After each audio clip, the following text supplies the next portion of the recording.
They're out here like so many cockroaches, with crimes ranging from child rape to murder. They're the repeat offenders our state keeps releasing. Next week, KOB4 attacks his plague with a series of reports.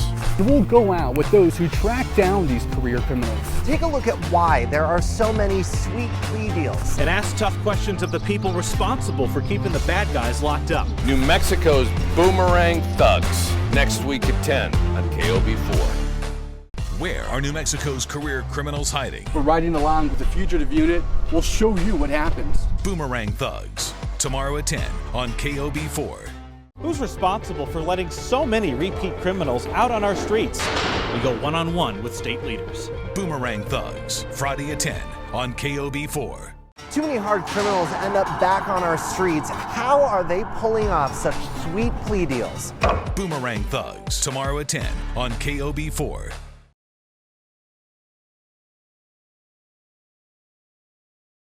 We've been exposing the criminals who keep turning up on our streets. Many of them walk out of a courtroom and into thin air. They're convicts who cut and run. And tonight, 4 investigator Chris Ramirez takes us along on the lopsided manhunt for New Mexico's Boomerang Thugs. Andrew Romero, the man accused of killing Rio Rancho officer Greg Nigel Benner,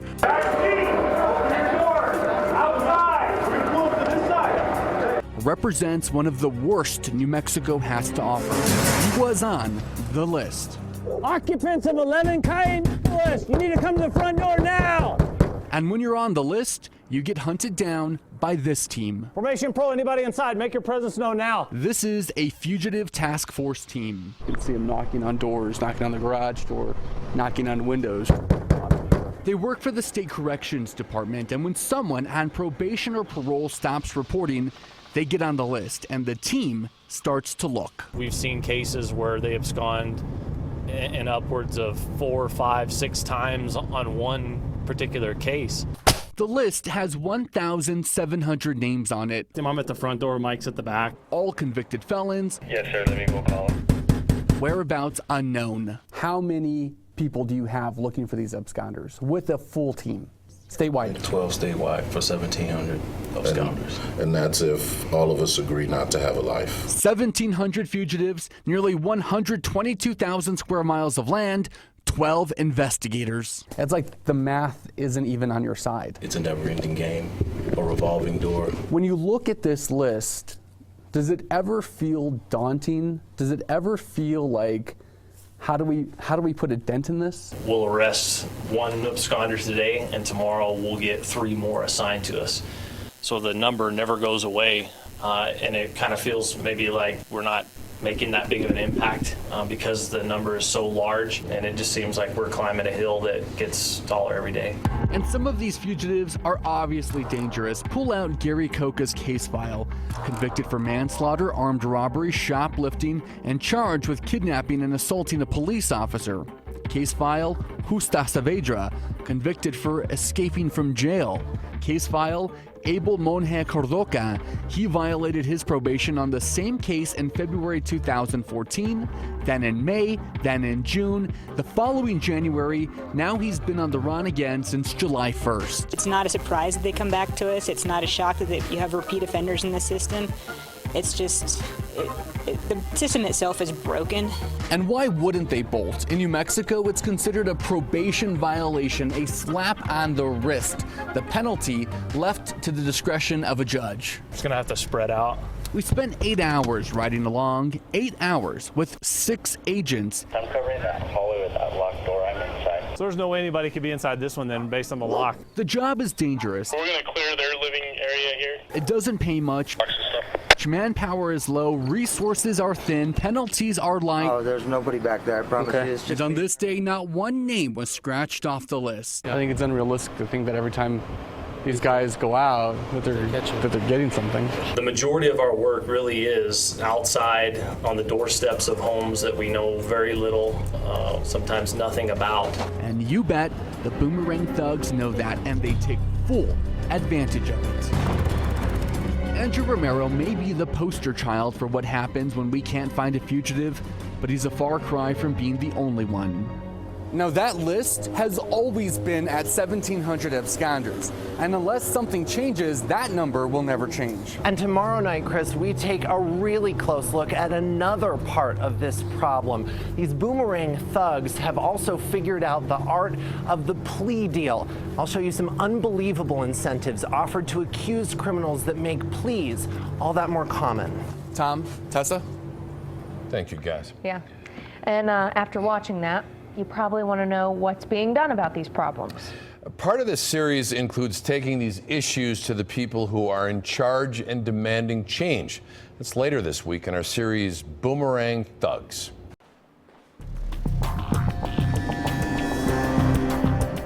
Commit a crime, there are consequences.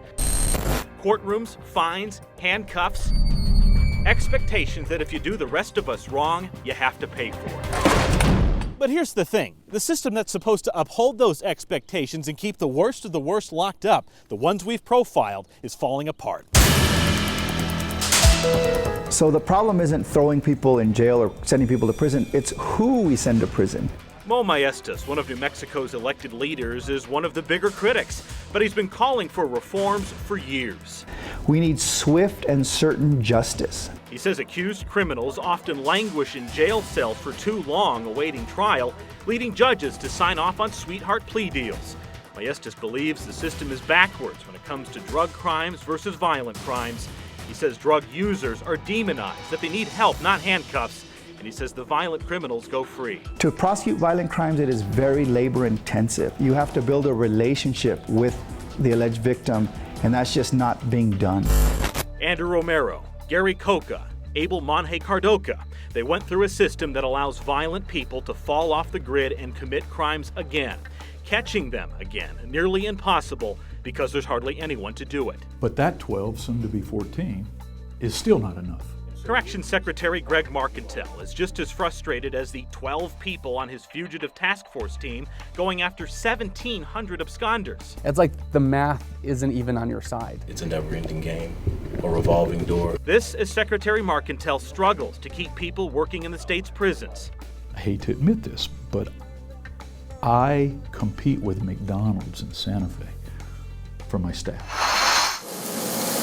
Yes, he says some prospective employees would rather flip burgers for Santa Fe's minimum wage than work in a prison that starts at just $1.50 more an hour. So can the governor, a longtime prosecutor, change a system so badly broken?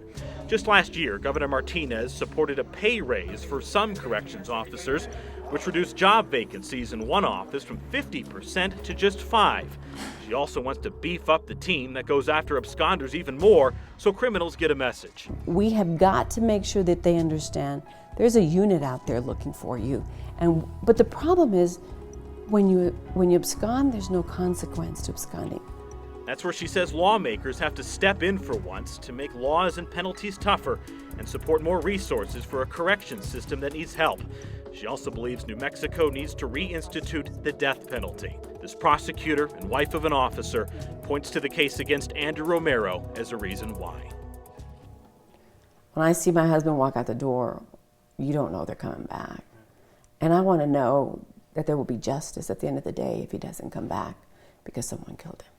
Because the violent people who ruin our communities should expect to go to jail, just as the rest of us expect to be safe.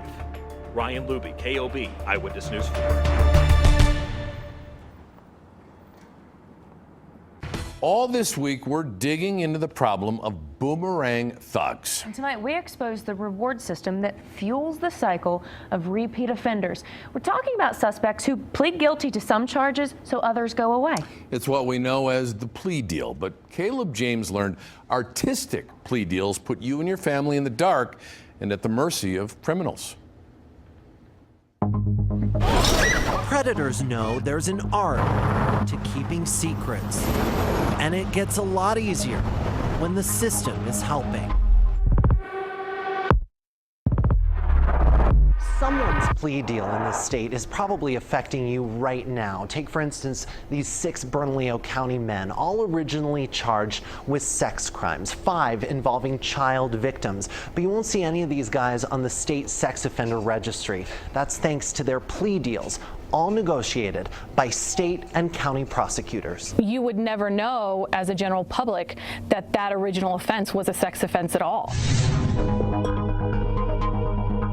Guys like Ted Harris and Andrew Gonzalez, both originally indicted on soliciting minor children for sex online.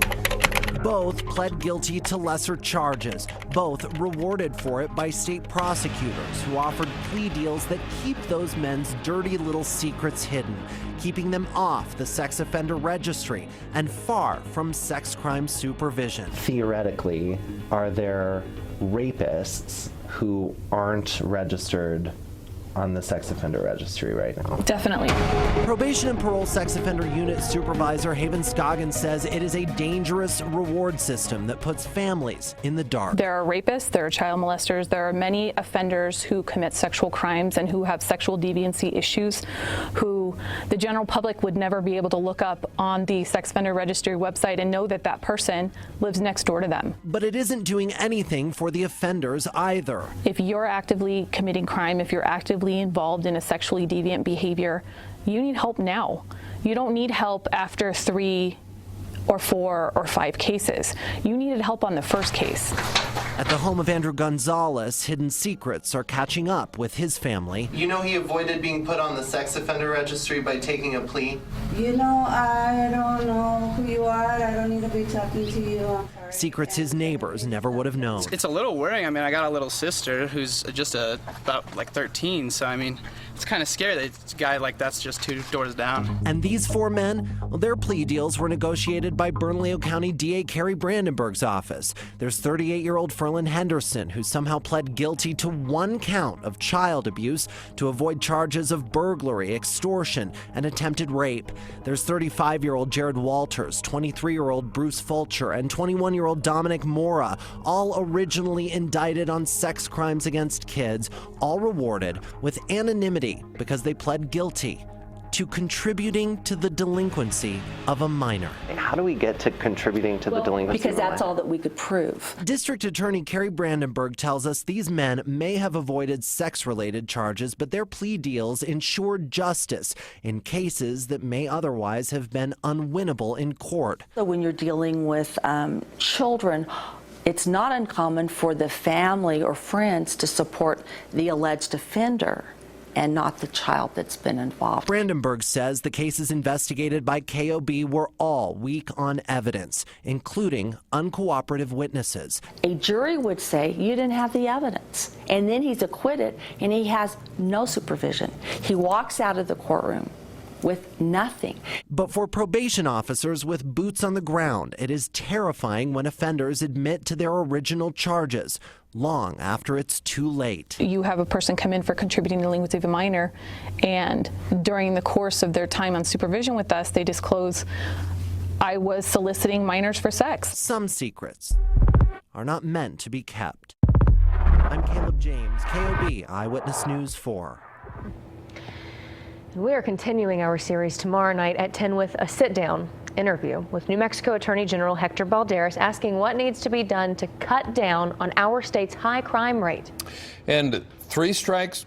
How about 2 strikes? We're talking to one state lawmaker about his plan to make things tougher for repeat offenders. We hope you join us tomorrow night at 10.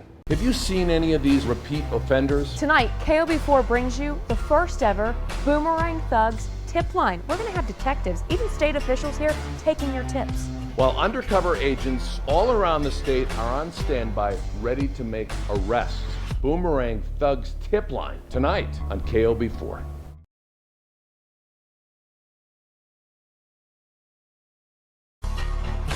Undercover agents spread out all over New Mexico right now. And law enforcement officials are right here at KOB taking your calls. Our Boomerang Thugs hotline continues for another 45 minutes or so. Chris Ramirez is in our newsroom with more on New Mexico's most wanted. Chris.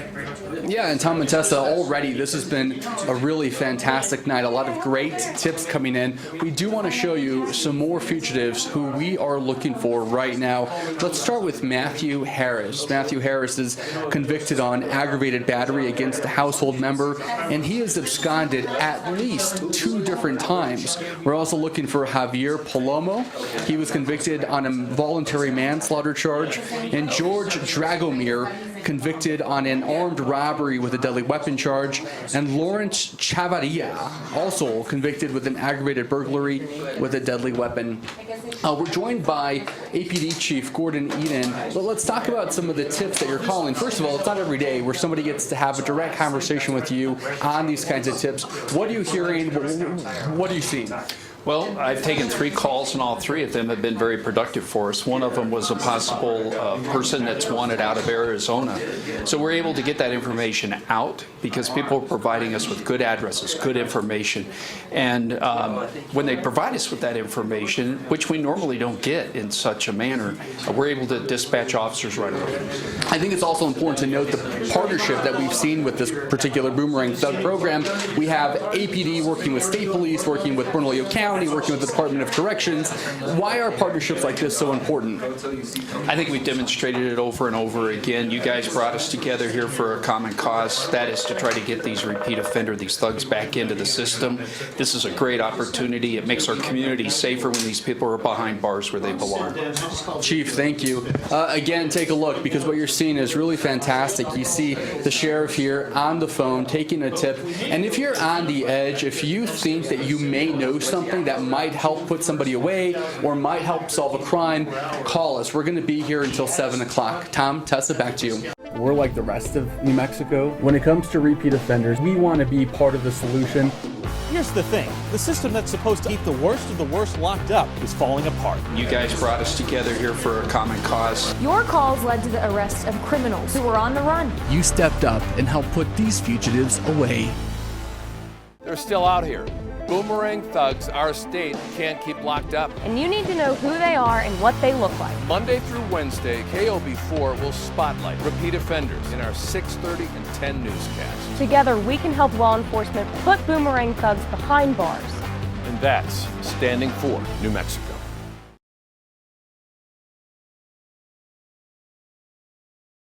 Our state has a problem, and it's a big problem. It's these people that we tell you about, these repeat offenders who go to jail for doing really bad things and then they get right back out on the streets. Yeah, really bad things. We're not talking about little crimes here. We're talking about people who rape children, they kill people, they shoot at police officers. They cause problems for all of us, and they need to be locked up. And that's why we're going to do a series of reports. We're going to look at those sweet plea deals they're getting that lets them right back on the streets. We're also going to ride with police officers and try to find some of these absconders. And then we're going to take your questions, because we have them too, to city and state officials and ask them, what are you doing about this? What are you doing to change it? We're talking about going to the people with power and asking them, when is this craziness going to stop?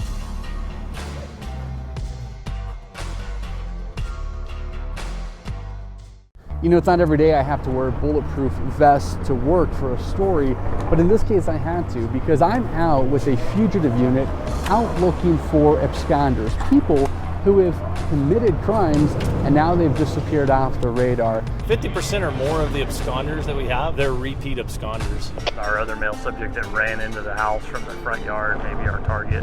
Come to the front door now! You won't believe how few people we have in our state actually looking for 1,700 absconders. We'll show you what happens.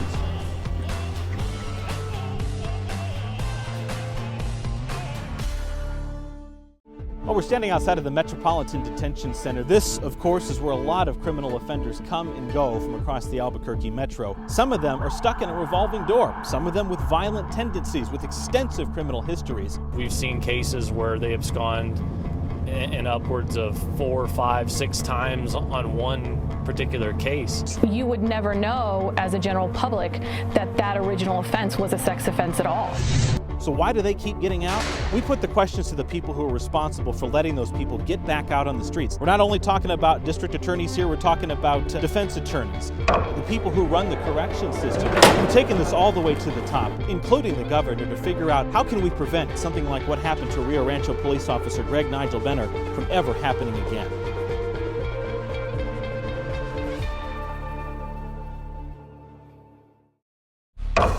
The rewards of pleading guilty.